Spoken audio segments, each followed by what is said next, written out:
beautiful day? Who can appreciate the sun? Yes, we all can. All right, so I'm going to begin, though, with this heart. Isn't this a big heart? Who has a big heart? You all do. Fabulous. Okay. Well, in one of your bulletins, it says you are the receiver of the big heart. Then come up here, darling, and get your gift.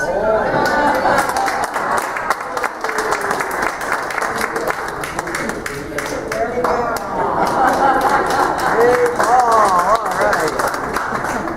I love it. And there is another gift. Someone is going to receive a cup of love. This is the cup of love. Uh-oh. Bring back the heart. Thank you. You get the cup of love. He gets the cup of love. And who has the heart? Who has the big heart? Well, look at that.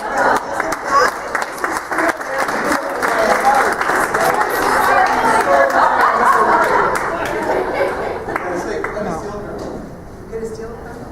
He's stealing your heart. Oh, he's stealing my heart.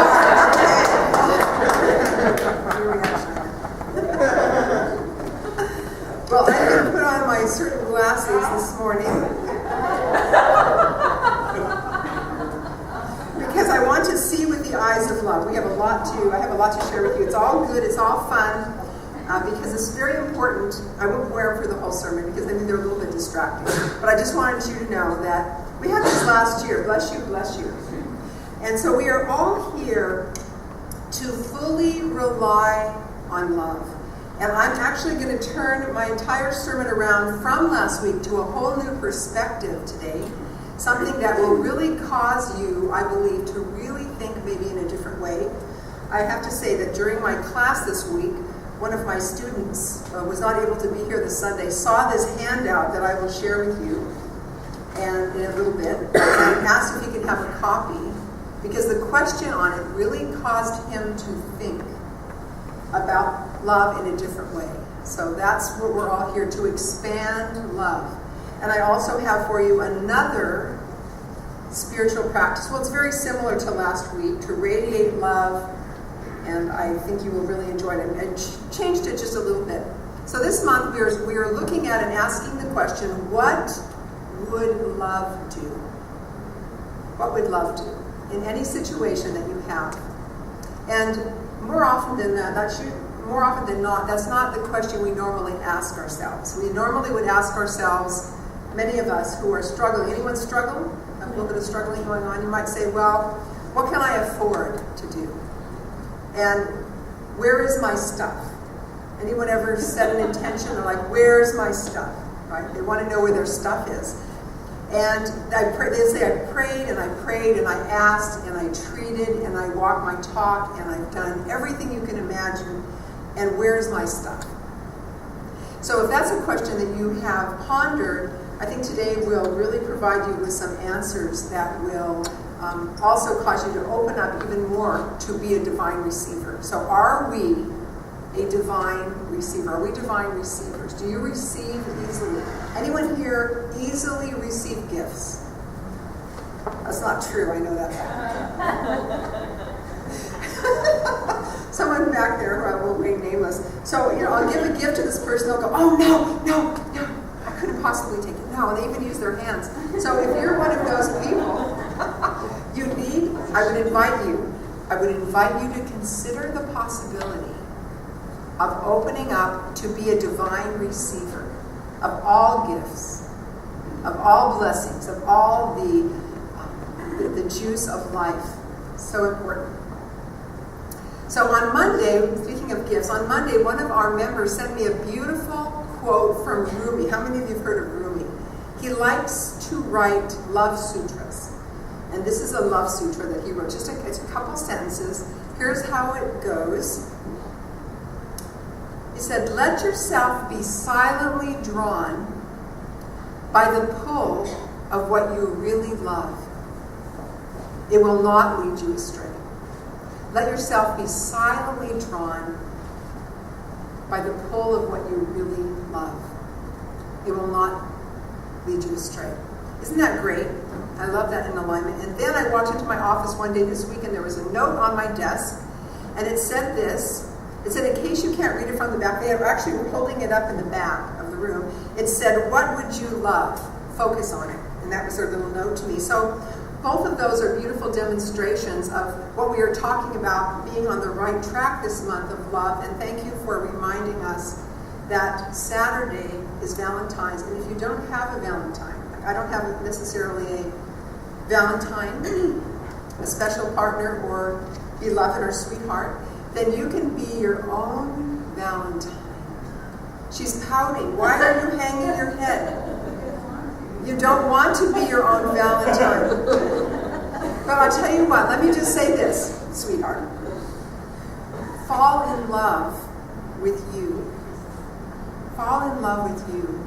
And when you walk around being like, people will say, wow, what's going on with you?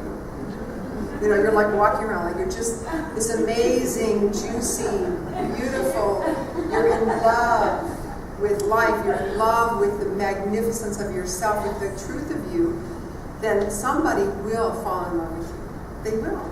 And so we have to be that before we draw it into our lives. Because if you're walking around angry or like this, can I demonstrate? You want to come up and show us what you did? She was doing this. Okay? So that's the big pout, right? Okay. My hair wasn't quite as long as yours. All right, so today we're going to we're going to go down a different road and turn this whole thing around in a different way. And I wanted to begin that with Jack and Cornelia Addington. And they were two really well-known, very great writers from past times. And this is what they said. They wrote a book called Your Needs Met. And they said this, there is no problem on earth. There is no problem on this planet, and I will say and beyond, in the universe upon universe upon universe. There is no problem on earth that love cannot heal. Love is the answer to every human need. And Ernest Holmes put it this way in Science of Mind on page 298. He said it beautifully and powerfully. He said, love is the grandest healing and drawing power on earth. It's the drawing power. When you love you and you love everyone, it's the grandest healing drawing power on earth. It is the very reason for our being. No one can swing out into the universal without love, for the whole universe is based upon it.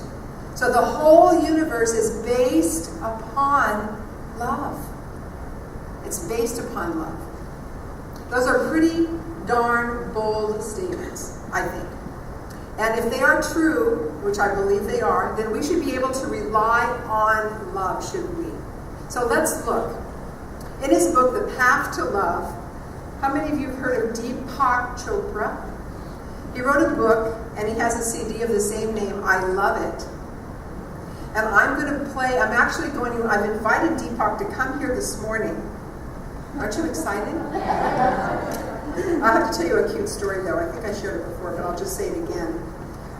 When I was first in ministerial school, I worked at the Center for Spiritual Living in Seattle, and I managed 5 departments. And on my computer, that kind of sat out in a big room, I had a picture of Deepak Chopra on my computer. And someone came by and they said, "Ooh, is that your boyfriend?" I said, "No, he's married." But he looked great, I thought, wow, what a nice thought that, we could be married to Deepak Chopra, someone that has been writing spiritual books and doing their divine work for a very long time. So I invited him along today in the form of his voice to share with you what love is. And we're going to play it for you. So I want you to all just close your eyes and listen to his words directly from the master teacher, Deepak Chopra.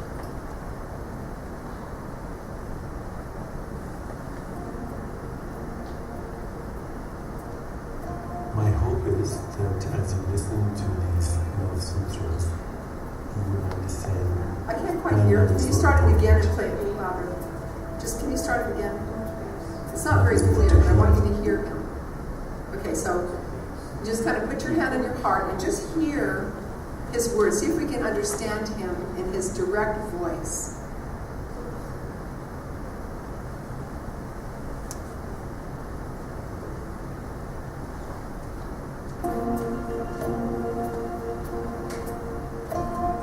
hope is that as you listen to these love sutras, you will understand why love is so important. Love is meant to heal. Love is meant to renew. Love is meant to make us safe. Love is meant to inspire us with its power. Love is meant to remove all doubts. Love is meant to oust all fear. Love is meant to unveil immortality. Love is meant to bring peace. Love is meant to harmonize our differences. Love is meant to bring us closer to God.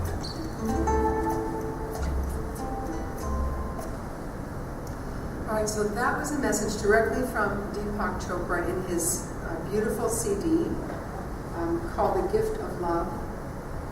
And again, he says this, that love is meant to heal. Love is meant to renew. Love is meant to make us safe. Love is meant to inspire us with its power. Love is meant to make us certain without doubt. Love is meant to oust all fear. Love is meant to unveil immortality. Love is meant to bring peace. Love is meant to harmonize differences. And the last one, which I particularly love, love is meant to bring us closer to God, closer to that divine love that is within and all around us. So in order to be brought closer to God and then experience the healing and the renewal and the safety and the inspiration, the certainty, the realization of immortality and certainty, and the realization also of harmonizing our differences, we must open our hearts to love. We must open our hearts to love. And so we're going to just do a little practice right now in which we're going to do that. And we've done this before, but it's very powerful. I'd like you to place your hands like this in front of your heart.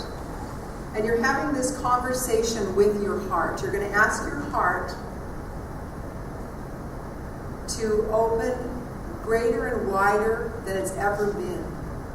And so you very slowly just open your arms, open your hands like this. And imagine that your heart chakra is opening very gently, opening up to greater love. You're opening to greater love. My heart is opening, opening, opening, opening to ever greater love. To express it, to be it, to live it, and to experience it. Perfect. How can you feel that? Wow, someone's going like this. Their heart, and they actually did a study with heart math. If you ever want to look that up online, heart math. It's a book, and they also studied, they're in Big Sur, and they found out the energy of your heart actually goes out way beyond your body. It's way beyond your body. It moves out. It's measurable. So if you are consciously expanding love and experiencing love, and etc., and you send it out, it actually is measurable. I think that's pretty amazing. And what I know is that God's love, or divine love, is trying to get our attention. It's always knocking on our door. But we have often been blinded. What's kind of stopping us? Either by what we're told about love, or we're pulled in different directions by the world, what's going on in the world, or our human experience. And anyone ever have that? That can happen as well. Human experiences. And so the love of God, the love of the divine that is within us, is always seeking to express in ever greater terms. So the love you are right now is a lot different than a year ago. It's more right now because you become conscious of it. And the more that we practice that, the more that we emanate that, the more it grows and develops. So I love this little story. There was a nurse, and she was a nurse in a pediatric ward in the hospital. And what she'd like to do is have the little ones, she'd put a stethoscope up to their little ears, and she would take the stethoscope and have them listen to their own heart. And they had all different reactions. They had never listened to their heart before. And this one little boy named David, she put the stethoscope and she said, "Do you want to hear?" And he said, "Yes." So she put it up to his heart. She said, "What do you think that is?" And the little boy, kind of knit his eyebrows together, and he had never heard that before. He didn't know what that was. And then a big toothless grin. And he said, "That's God knocking at my door." That's God knocking at my door. So I brought this to share this with you. And there's many powerful spiritual teachings that teach us that love is always looking to express itself by means of you. So you are the deliverer, if you will, of divine love. Now this is a picture that I brought, and it's very, very old. It's kind of taped together. This was over my crib when I was a baby. And my mother always hung it over wherever I slept my whole life. And then when she passed away, she gave it to me. And it's called The Christ Knocking at Heart's Door. And I brought it to you as a visual, because that divine beingness that we all are, the Christ consciousness that we are, is within us. And it's always knocking on our door to express. It's always seeking its expression, the highest love that we can be. Isn't that a great picture? It's kind of old, and it happens to be on wood. So you ever knock on wood? It kind of fits both things, right? So I love that. And I'm glad I still have that. And I remember so clearly as a baby growing up and seeing this every day next to where I was. So the love of God is always knocking on our door. And Joel Goldsmith, also Walter Starkey, talks about, but we have to open a way for that love to come out. A lot of times we think we're trying to look for love, right? We're looking for love. But the love is already here. We're made out of it. And so our task is to open a way up, open a way out for love to come out of us, to express. It's a beautiful truth, and I know to be true. And in the Holy Scriptures, in Revelation, you've all heard this. Behold, I stand at the door and knock. Behold, I stand at the door and knock. And if anyone hear my voice and open the door, I will come to him. And that's another way of saying that we are in alignment with divine love. When we recognize, when we are consciously aware of that love. And I received this story that I'll share with you some time ago, and I believe that it is a true story. And although I don't know whose story it is a story about God's love and God's sense of humor. God has an immense sense of humor because He created all of us, right? He's having a good time. And so this story is about a 27-year-old woman. And here is her story. Consumed by my loss, I didn't notice the hardness of the pew that I was sitting on. I was at the funeral of my best friend, my mother. She finally lost her long battle with illness, and the hurt was so intense. It was so intense. It was hard to breathe at times. Always supportive, Mother clapped loudest at my school plays and held boxes of tissues while listening to my first heartbreak. Comforted me at my father's death. Listening to my first time at college and prayed for me my entire life.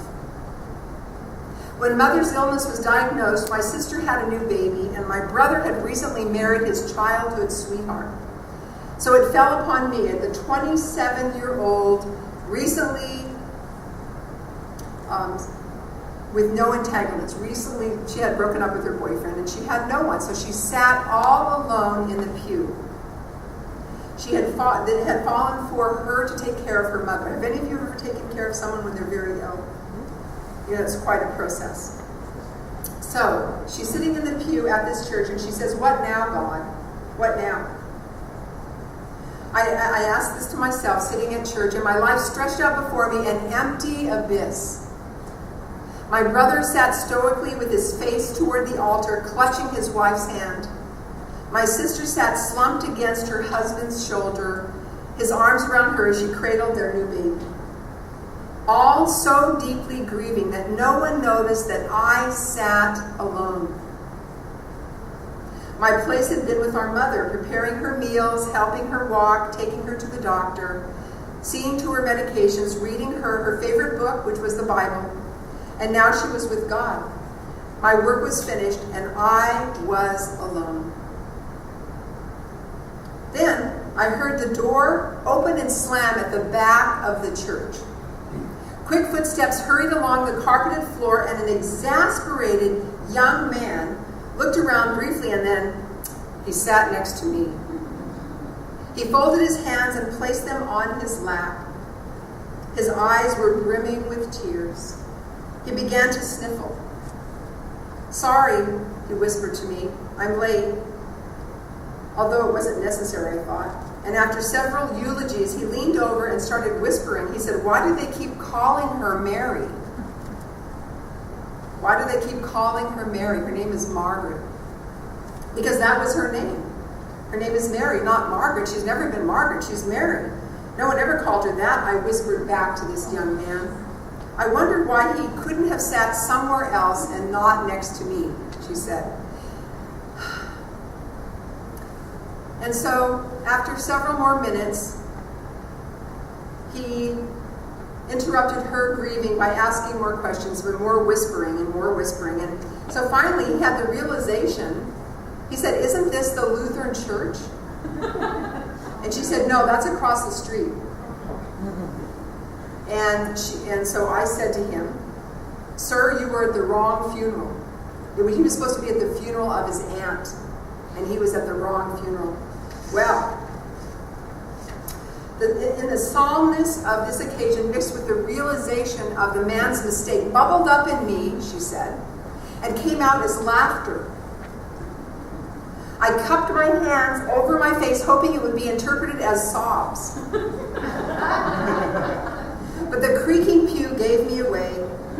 Sharp looks from other mourners only made the situation more hilarious. I peeked and bewildered at the misguided man who sat next to me. He was laughing too. He was laughing and laughing too, as he glanced around and decided it was too late for an uneventful exit. And then I imagined that Mother was laughing also. And at the final amen at the funeral, we darted out of the side door and into the parking lot, and I do believe that we will be the talk of the town, she said. And he smiled, and he said his name was Rick, and he invited her for a cup of coffee. That afternoon began a lifelong journey for me with this man who attended the wrong funeral, but was in the right place. A year after our meeting, we were married at a country church, and this time we both arrived at the same church right on time. In my time of sorrow, God gave me laughter. In place of loneliness, God gave me love. This past June, we celebrated our 22nd wedding anniversary. Whenever anyone asks, "How did you meet Rick?" I tell them that his aunt and my mother introduced us, and it's truly a match made in heaven.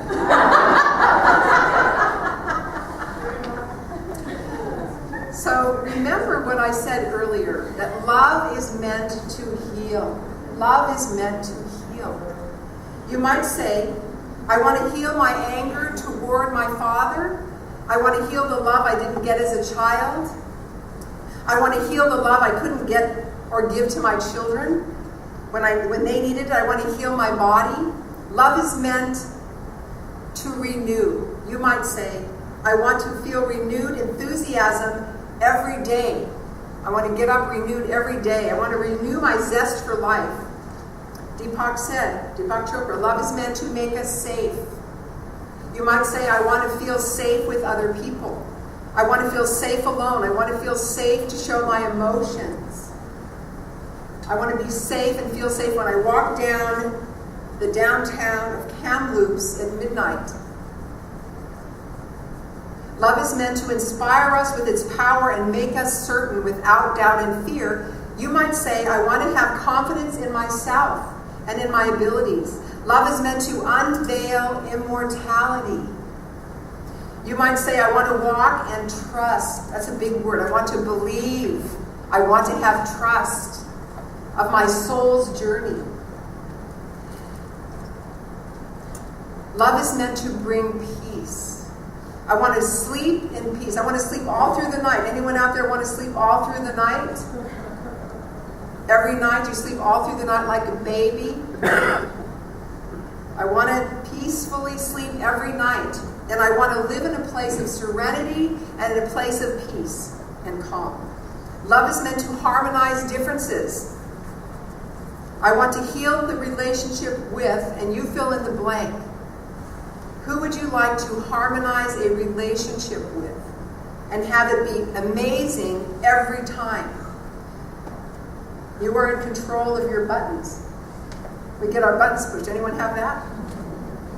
Love is meant to bring us closer to God, closer to the divine, closer to love.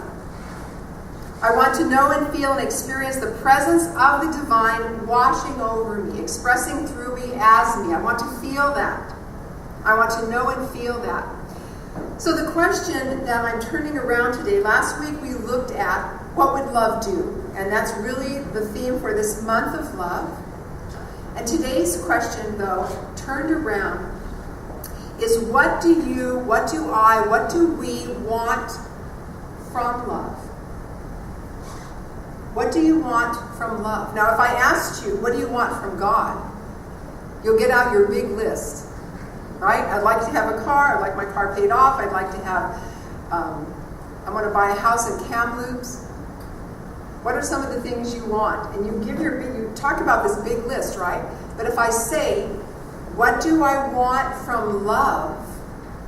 That's a different conversation. So I'm going to have Ken pass this out right now. It's a little one, the other one.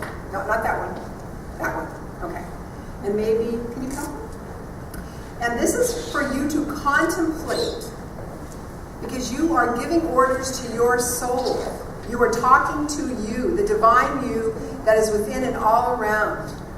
And you were asking, what do I want from love? And what would you say? I want to hear from you. What were some of the things that you want from love? Nobody has anything to say? You're going to have to think about that. What do you want from love? Prosperity from love. You want love to bring you prosperity, okay? What else? Thank you. Understanding. I want to have understanding. Acceptance. I want to have acceptance from love. I want to have non-judgmentalness. May my first response to everything be compassion. I want to have compassion. And that is the one gift that I received when my son passed. What is the gift he gave me? The gift of compassion. What else? What else do you want from love? What can love bring you? What do I want from love? Love. You have love. You want love from love? Yes, that's a good one. I want love from love. Be loving. In other words, just see love. See love? Like this? Like this thing right here? I'm seeing through rose-colored glasses. Well, they're actually, they are red, but they look kind of rosy, right? So I'm putting on the glasses of love. I'm clearing my glasses, as the gentleman back there just did. I do that all the time, by the way. I have contact lenses, but I wear glasses as well. So I'm always cleaning my glasses. And that's a good thing. It's a good metaphor, right? We always want to clean our glasses in which we are radiating and experiencing love. So anyone else have anything about what they would like from love? What do I want from love? Courage. Courage. There you go. See, most of the things that you would ask for from love are not things, usually. If you want your list, if you say you talk to the divine, the universal mind, and whatever you call it, God, you have a big wish list. But if you say, what do I want from love? It's a different conversation. Not materialistic. Right. It's usually not things. It's not material things. That's one of the best questions I've ever heard. Okay. One of the best questions he's ever... Well, it makes you think, right? Makes you think, what do I want from love? And it kind of, for me, as I was contemplating putting this together, I thought, wow, that's really a big question. It's a deep question, and also it causes you to kind of pause. Put the pause button on your life, right? What do I want from love? Fun! I always want fun. All right, so I'm going to give you a couple more quotes from Deepak Chopra. I love this, and then we're going to go right into our treatment. It says, even if your list strikes you as unrealistic or wildly overblown, I want you, says Deepak Chopra, to make a bargain with love. A soul bargain that any and all of these things will be your experience. You are willing to receive what you want from love. Once you are satisfied that you have detailed everything you want from love and don't feel afraid to ask for too much, the commitment is made, the bargain is complete. And put the piece of paper away for like a month or so, because this is what Deepak Chopra says. If you have announced to your soul what you want, and it is up to love to respond. Love is intelligent and it is aware. It knows you better than you know yourself. Therefore, it has the power to fulfill its side of the bargain. Rest easy and be attentive over the next month. Don't dwell on your list or try to make it come true. Anyone try to make things happen? Try and push things to happen? Don't dwell on your list and try to make it come true. There is nothing you need to do except this. When you feel love, act on it. When you feel love, act on it. Speak your heart, be truthful, and remain open. This is how you align yourself with love. At the end of this month, take out your list and read it over. And ask yourself how much has come true. And Deepak Chopra promises all of us that we will be amazed. We will be amazed. So we want to fully rely on love. And what do I want from love? It's a big question.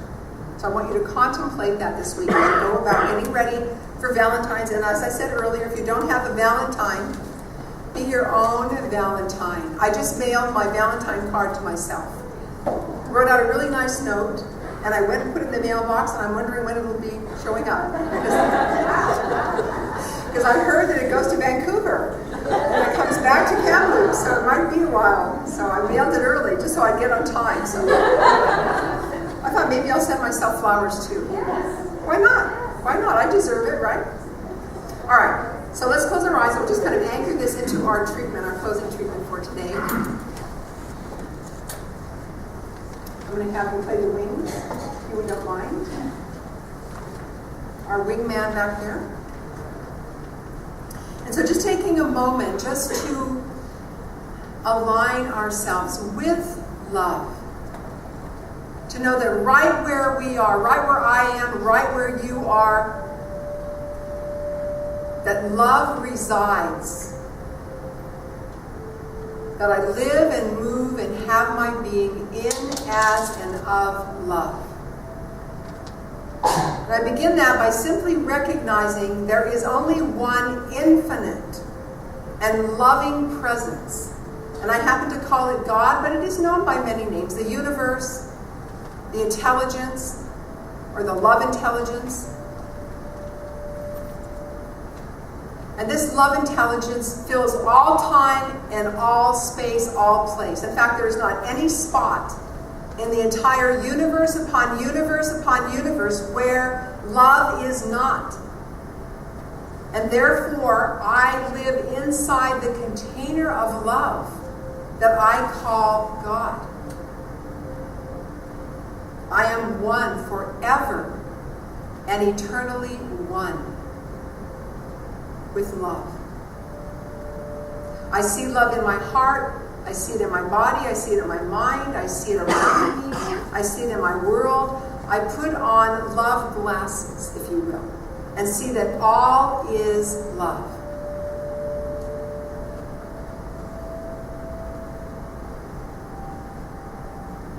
And I speak my word right now that this week, as I go forward into this week, that I open my heart greater than ever before. Absolutely greater than ever before, to be love.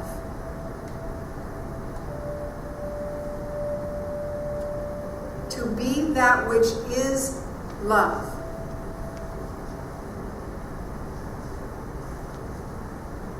And I imagine right now that this beautiful divine energy of love is rushing, pouring, streaming, flowing through me as I sit quiet. And that love is pouring forth through my heart, through my hands, as I bless. I say these words to myself: may I and every being and all of creation be blessed with love exceedingly and without exception. May I and every being and all of creation be blessed exceedingly and without exception. One more time. May I and all creation be blessed exceedingly and without exception. And I go forward into this week knowing that I am love, radiating love, being love, living love, seeing love, falling in love with life, falling in love with the divine in me. I am love, made out of love, here to love. And so in gratitude, I simply say, thank you, life. Thank you, love, for being me, for expressing as me. What do I want from love? What is love here to teach me? And how can I radiate more love today and every day? And so I close this treatment knowing it is done by offering these words. Again, you've heard them once, but they're so powerful, by Emmett Fox, the great teacher of metaphysics. He says, there is no difficulty that enough love will not conquer, no disease that enough love will not heal, no door that enough love will not open, no gulf that enough will not bridge, enough love will not bridge, no wall that enough love will not throw down, no wrong that enough love will not set right.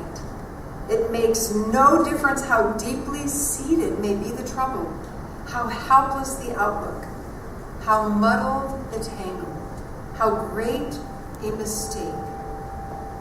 For a sufficient realization of love will dissolve it all. If only I could love enough, I would be the happiest and most powerful being in the whole universe. If only I could love enough. And so I choose that right now. I choose to love and expand love and be love. And so with that in mind, we anchor this into our consciousness by saying together, and so it is.